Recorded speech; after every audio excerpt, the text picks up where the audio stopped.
So there's been a huge scandal at the Olympic boxing on the day we're recording this. Essentially, the Olympics has allowed 2 boxers. We don't actually know their status. They don't identify as either transgender or intersex, but we know that they have been tested for their sex and have XY chromosomes. So I'm trying to be careful about the language. Not, these are not straightforwardly transgender people pretending to be something they're not. So there's Algeria's Imane Khalif and Taiwan's Ling Yuting. The circumstances around their biological sex are shrouded in mystery, but we know that they do have male chromosomes, and many people would think that would be enough to raise alarm bells. And on the day we're recording this, the Algerian boxers just had the first bout, and the match had to be called off within 46 seconds because of the obvious male-female power imbalance.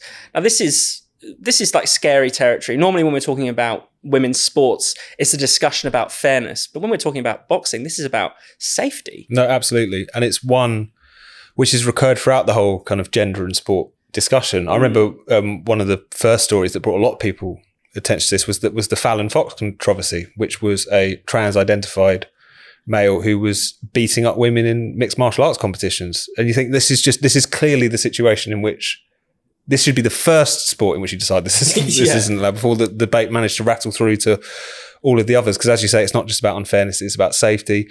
There is this question mark over these 2 competitors insofar as neither of them have said they are transgender. There is some speculation that there might be some sort of DSD, some sort of developmental sexual disorder, the sort of thing that Casa Semenya has. Yeah. But regardless of what these 2 things are, if these people have failed a gender test effectively, as they both did at the Women's Boxing Championships last year or recently, I believe. And also given the fact that some of the reports from women who have faced them before have talked about just how strong they can punch, how it's like unlike anyone they've ever boxed with or sparred with. This is clearly something that shouldn't be allowed to stand, but because of gender ideology, effectively, because of the fact that the rules and regulations in various sports, including some Olympic sports still, basically makes clear that biology isn't necessarily the determining factor, even when you've got someone who could potentially punch 150, 200% harder than their opponent. This is crazy. Everyone realizes it's crazy. I think this is one of those moments one would hope in which it really starts to cut through that putting women's sport fairness and safety second to hurt feelings is a terrible idea and leads to a situation in which you've got someone with, at the very least, shall we say, male biology punching a woman in the face, breaking her nose in the case of the of Angela Carini. Exactly. And that's supposed to be fine. Yeah. Like this is a real kind of emperor's no clothes moment, I think. Even though there's been many in this sport, this surely has got to be the most severe yet. Definitely. And Rakib, I mean, the IOC have been questioned about this, but they've just said anyone who raises concerns is engaging in some kind of witch hunt, that they're being cruel, that they're stigmatizing these athletes. I'm sorry, I don't think it is stigmatizing them to say that they should not be in the women's category. Doesn't mean they shouldn't participate. Of course not. No, and they should. The 2 athletes that you're referring to, they shouldn't be in the women's boxing competition at the Paris Olympics.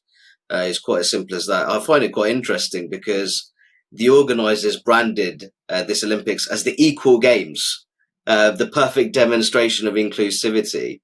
Firstly, we also have a child rapist in the men's beach volleyball as well. I think that's a bit too inclusive for my liking.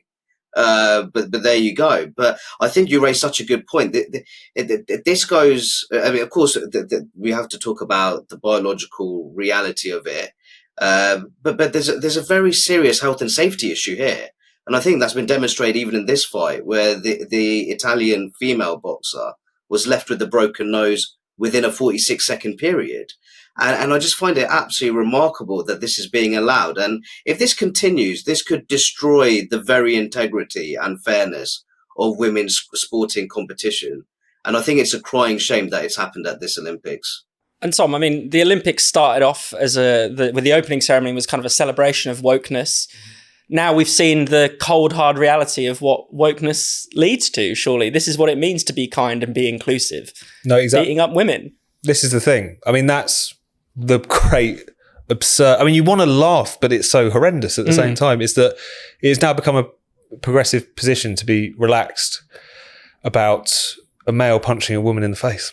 Or to celebrate it even, or to pretend. That's the other thing. The kind of, what do you mean this is a problem? Shouldn't we be more inclusive? It's a reminder of the deranging component, I think, to woke ideology, gender ideology, whatever you want to call it, which is to ignore the evidence of your own eyes and to ignore the obvious injustice which is taking place before you in the service of ideology. It's just incredible that we're still at this point, even with the debate we felt moving on and getting better in so many respects in recent years.